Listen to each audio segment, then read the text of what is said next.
ပြင်း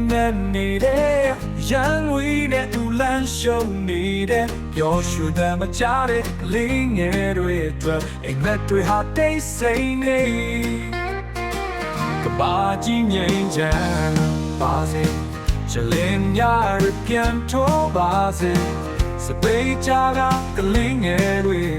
နောင်တစ်ခါပြုံးနိုင်ပါစေဝတ်ချွေးသမျှတိတ်ဆိတ်ပါစေဒီလိုအတွက်အနာဂတ်ရှိနေစုတောင်းသမျှမပြောင်းစင်တဲ့လက်တွဲပြီးတော့နောင်တစ်ခါထိုးလင်းစေ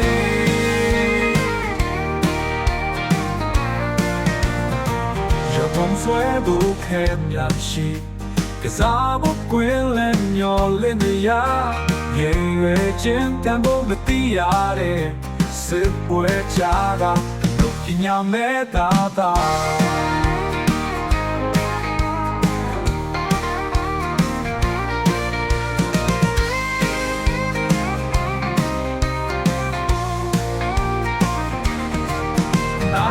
ကဲမီလနေ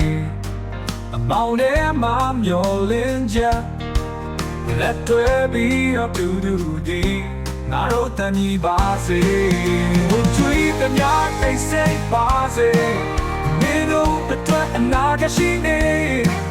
စုတောင်းသမျှမပြောင်းစင်နေလက်တွဲပြီးတော့နောက်တစ်ခါထိုးလေစေစမီရင်ရေးစေ